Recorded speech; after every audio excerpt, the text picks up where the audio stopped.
Hey guys, this is Sartham Masta from Cubelelo and we are here to review a brand new cube from a brand new manufacturer in the market called the Peak Cube, specifically the Peak S3R. I have already explored this cube's features and its amazing customizability. So now, let me explain it to you.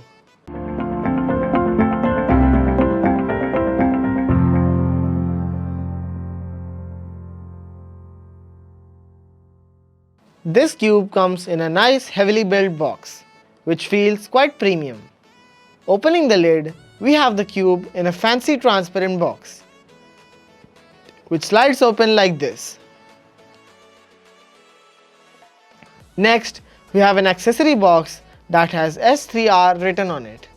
Inside the box, we have a cube pouch, some tensioning stuff I'll explain later in this video, extra set of cube internals. I know these things may not make any sense to you if you haven't heard about this cube. I promise they'll make sense in just a bit. We've got two pamphlets, one for customization instructions and the other for C for algs. We also got a card and a napkin along with a mini screwdriver. Now, moving on to the actual cube, it stands at 56mm and weighs a moderately light 70 grams. It has a diamond-like texture on the internal pieces, which are transparent. The internal pieces can actually be modified with the help of extra internal pieces with different materials and textures. At present, the cube comes with just two options, but according to the pamphlet, the manufacturer is going to release 4 textures total. The cube's internals look really cool in the transparent internal caps or whatever you call them. You might want to try on the black internal caps. But before you do, make sure to look at this photo in the pamphlet as a guide to what you want the cube to feel like. I kinda like this feature. It's really cool, unique and interesting. You can get a different feel out of a single cube. The adjustment is kind of time-taking and tedious, so I'm not a big fan of that. Now, moving on to the tensioning, the cube is tensioned in a weird way.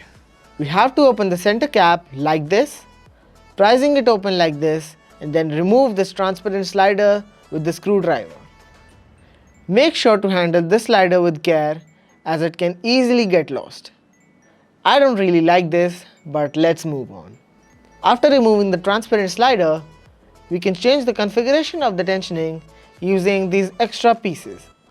According to the pamphlet, the tightest tension would be this white one, and the fastest would be this orange one.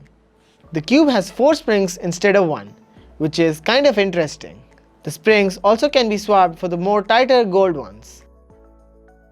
The tensioning system is kind of weird and pointless, and also it takes a lot of time to find the perfect fit. I'm not a big fan of this tensioning system and would have wanted a cheaper and simpler tensioning system, but it is what it is. Also, you might want to try all the combinations to find the perfect fit according to your turning style. Overall, this cube is quite nice in terms of performance. It doesn't reach to the level of GAN 12 maglev or the WR maglev, but it is a very interesting puzzle. I did feel that the magnets on this were very weak, and I found myself overturning a lot. Unfortunately, with so many customizability options, the cube doesn't come with adjustable magnets. It's not a huge deal, but it isn't the best thing ever. The cube is really smooth and fast. Overturning isn't that big of an issue because the corner cutting is really good. But if you're paying a lot of money for this, then it isn't ideal. All in all, a really interesting cube, which is a must buy if you want a cube that is different and unique. This cube is priced at $39.99 on Cubelelo. It's a hefty amount, but it's kind of worth the price. You get an extra set of internals, springs, caps, and quite a lot of accessories to be honest. But if you're in the market for a good speed cube, I'd much rather go for something like the Moyu WR maglev, which is a lot cheaper. The internal caps are cool, but in my opinion at this price, if you want 2 different turn feelings, you might as well buy 2 different cubes instead of switching internal caps on just one cube. But I must say, this new feature is really very interesting. In conclusion, this cube has a lot of customizability, some of which is needed and some of which is not. But whatever be the case, it is kinda cool. Also, the cube's performance won't disappoint you in any way. That's it for this review, and I hope to meet you guys again. Like the video if you found this review helpful, subscribe to our channel and press the notification bell to get updated whenever we post a video. Thanks for watching and happy cubing!